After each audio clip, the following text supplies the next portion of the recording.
Hello and welcome to Exotic Garden UK, and on this week's episode we're looking around a jungle garden in Sheffield. So I'm here in Simon Alpin's amazing Sheffield exotic garden, and I'm just going to do a tour around the back, starting here with this Acacia, which is flowered earlier in the season but it's still got these amazing large leaves with these white flecks on them. And as we pan up and across, you'll see the full vista of the palm trees, bamboos and scheffleras. And we'll take a closer look at all these plants as we do a walk through the garden. So we've got some summer colour here in these pots. The Echinaceas coleus. And in this pot here we have a Tetrapanax, and this is Tetrapanax Empress from the more ghost leaves.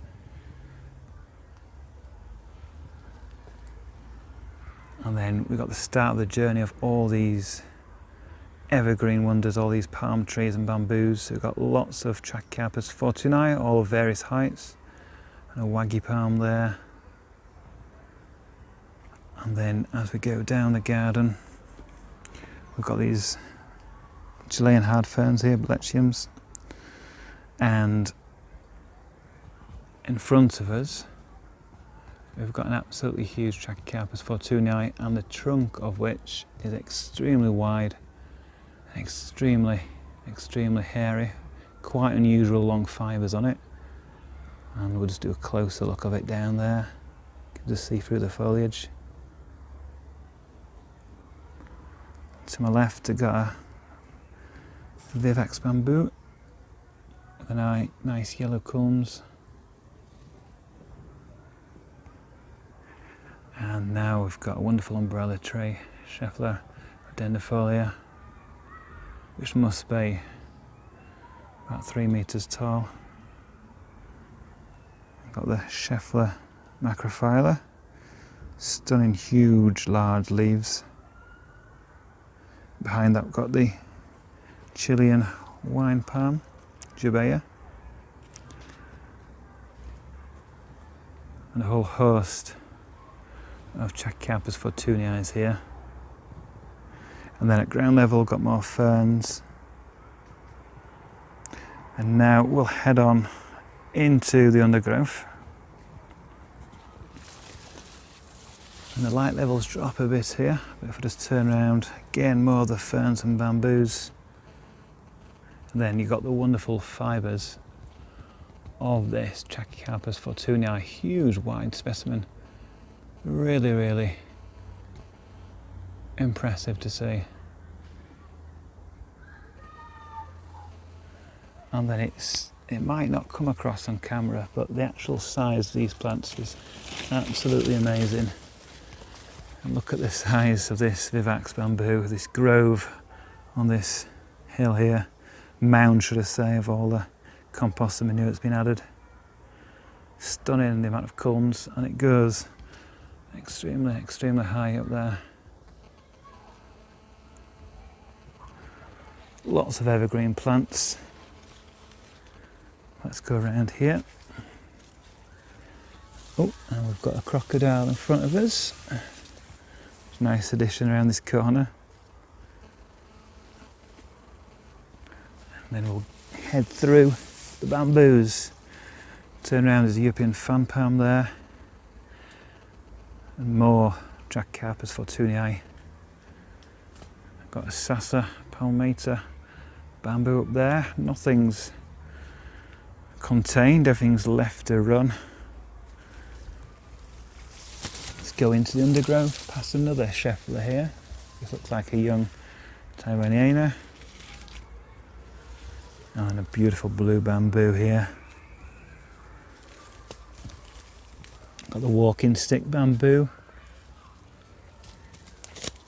And it's absolutely everywhere. If I turn around you can see I'm absolutely surrounded by bamboos now. I'm in a huge bamboo grove in all directions, but I'll head through the clearest, most direct route. As I turn around you can see more Trachycarpus fortunei in the distance there, and literally thousands and thousands of culms of bamboo literally 360 degrees all the way around. I'll head through the undergrowth and got a bit more light here. Got this wonderful Dixonia antarctica tree fern, nice thick trunk on this one. Got some fatsias here, got polycarpa here. I've got variegata, Japonica variegata here. And look at this wonderful specimen. And then one of the most impressive plants is this umbrella tree. Look at the trunks there, it's 3 large trunks. And as we pan up, we can start to see the branches, and then up to the foliage of this Schefflera. Wonderful plant, and even high still as the eucalyptus trees which were grown from seed, and it literally goes right high up into the sky, many meters above. Can't quite see the top here. And as we go through, you can see the trunk past another Schefflera, and then you can see the size of that trunk, which must be easily 1 metre across at the base, probably more than that. Another tree fern over here, and a Phyllostacis Dulces Bamboo here. Wonderful green culms. I'll show you how thick they are. So they're nice and thick, proper size culms here, and then the foliage goes really high up. It's very hard to guess how high it is because it's way above me. And then we've got another polycarpa here, different form, and a ground fern lophosaura here with a wonderful, if I just have a look underneath, it should be whitey blue. Can you see that? Yeah. So very large fronds on that one. Another amazing bamboo over there. And then as we go to the end of the garden, we've got the jungle hut and more eucalyptus trees above it, creating this wonderful canopy. Absolutely superb garden here in Sheffield, a true jungle garden. Well, ever since I was a young boy, I had an interest in the natural world, and initially particularly interested in anything that crept and crawled, which is usually worms and small insects. And eventually, as I got a bit older, I got interested in plants and looked after my parents' house plants and killed most of those. And so that interest in plants grew and grew. And we moved here from Cambridge in 1987. The garden had virtually nothing in it at all at the time. It was just grass and a couple of fruit trees. The garden's 200 foot long at the back and 40 feet wide. So it was a completely open palette really for planting. At that time I'd got an interest, a very early interest in bamboos, and also I'd started to grow Trachycarpus palms for the first time. So I started to plant up the garden in the late 1980s and early 1990s. Initially with a few palms and quite a few bamboos, but with some other plants and shrubs which came and went over time. But the garden slowly evolved into an exotic garden, which I could best achieve in what is quite a cold climate in Sheffield, being 450 feet above sea level, quite exposed to the wind, certainly in winter, and where obviously temperatures, even in summer, are not particularly high. They're not as high as they are in southeast England and in further south. So it's not the easiest British climate but to grow things in, but nevertheless we've got good air drainage because we're on a slope, so that does help in mitigating some of the lowest temperatures. So the garden's evolved over nearly 30 years. Starting with very small palms and bamboos. Many of the shrubs I planted several large eucalyptuses, a number of acacias, a whole range of other exotic plants, some of which were hardy, some of which needed bringing in the winter. So initially I did grow a lot of bananas and cannas and colicaceas. They required a lot of work because I had to bring them out again in the spring and overwinter them. And eventually I've moved away from those sort of plants generally to things which are more permanently hardy. The garden is really predominantly an evergreen garden, which means it does get hit quite hard in the winter, but it means I do have some degree of all-round interest. The garden can look as good in December as it can in July, virtually. But once the winter gets going, most winters after Christmas, obviously things tend to deteriorate a bit, depending on the winter. But come back again, particularly once we get into June and July, things green up a lot. There is some loss of leaves from the bamboos, and occasionally there's a few other deciduous shrubs. So, as I say, the garden has a theme now as well. So I've got a lot of Southeast Asian plants as well, a lot of bamboos, Scheffleras, the umbrella trees, which I've found to be, many of which are hardy in Sheffield. A lot of Himalayan bamboos, particularly the Berindas, and obviously the Chinese bamboos, a lot of Phyllostachys as well. So that's a general theme to the garden. And hopefully as we move through some of the individual plants we can talk about those as we come to them. The garden is mature now with some of the bamboos which are up to 35 feet tall, and the palms have as much as 20 foot of trunk, having been planted with just very small, less than a foot or 18 inches of trunk. So that's the garden in essence as we first describe it. So these two trees you see behind me are Schefflera Rhododendronifolia. Both specimens are around 8 to 9 years old, and they've tolerated all the winter weather that we've had in Sheffield since that time. We've certainly not had very cold temperatures, in the sense we've probably had a -7, but nothing below that in that period of time. But you can see they've grown very well in what is a very sunny position. To the far right, only though out of your view, is a Schefflera impressa, which is the same species, the same plant as Rhododendronifolia, but it's a form that was collected back in the early 1990s.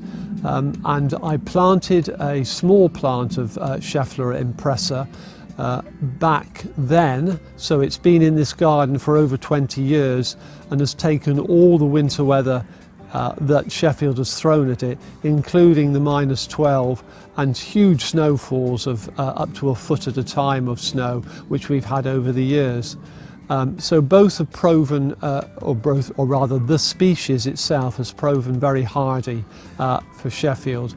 They're collected in Nagaland, these two behind me, which is in North India, and also they grow in South China, just over the border from Nagaland into China, in mixed deciduous woodland. They're nice plants. They have an unusual leaf, the umbrella leaf. They're a big group of tropical, subtropical and mild temperate climates. And you can see on the right here is Schefflera Macrophylla, which is a favourite of mine. I've had this plant about 3 years now. It's not known to be phenomenally hardy. It's had about -6 here without any real damage. I'm hoping that it will continue with me for some years, but of course it depends on what weather conditions are thrown at it. I may try and cover it if we have some very cold conditions. But certainly the Scheffleras are generally, many species seem to be hardy within Sheffield. I also have a Schefflera subalpina, which is about 13 feet tall, which seems to be fully hardy in Sheffield and has again taken all the weather that's been thrown at it in the last 20 or so years. So the tree behind me is Acacia del Bartos subalpina. The original plant, I planted in the early 2000s, and it grew phenomenally quickly in this very hot south-facing garden in Sheffield, to really about 40 feet after something like 6 or 7 years. The tree itself was very hardy, seemingly, and survived temperatures down to -9 with really no damage at all. And in fact, the flowers survive quite a lot of frost, again without much damage.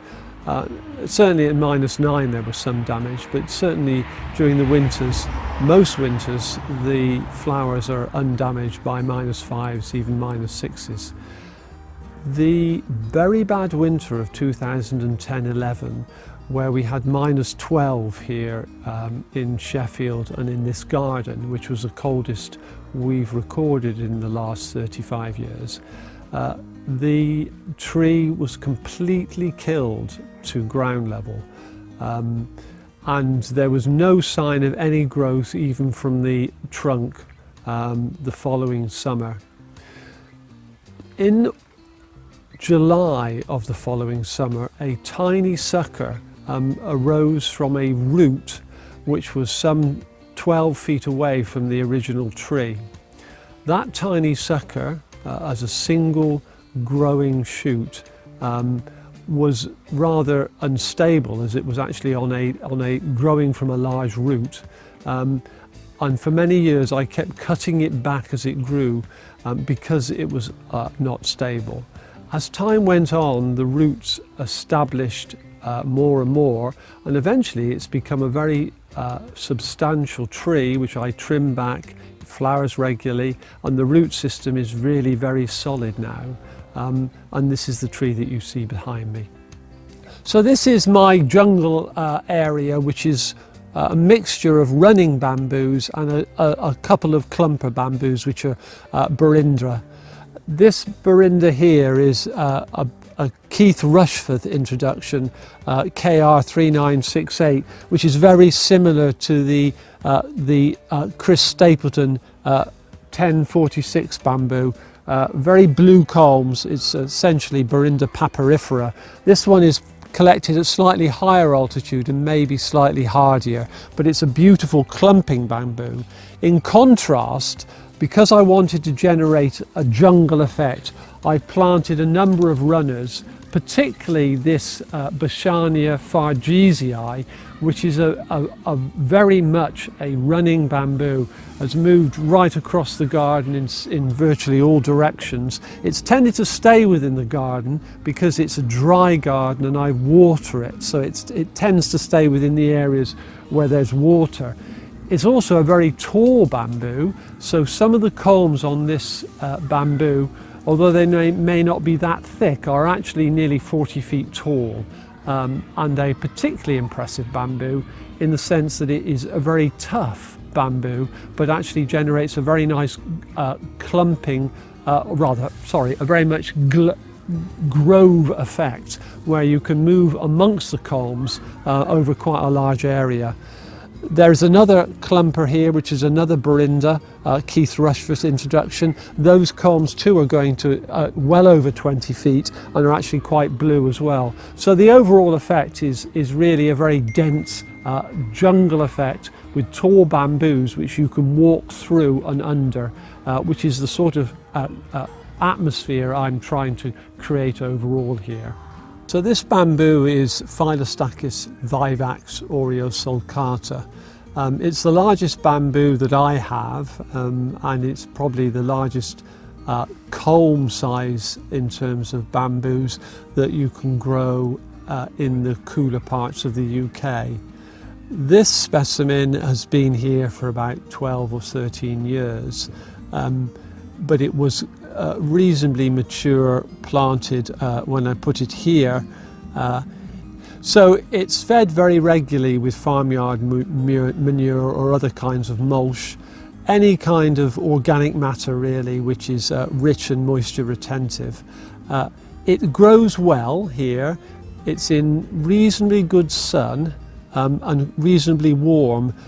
But the gardens, of course, at 450 feet above sea level on the edge of the Pennines, don't get the sort of heat that you would get in the southeast of England. In terms of culm size, the culm size really depends on the amount of warmth the plant is getting and the amount of water and feed that it's getting. The soil temperature is important in terms of the size of the culms you're going to get. So in more recent times, as we've gone on, we've had longer summer periods when the temperature has been above 20, 25, 26.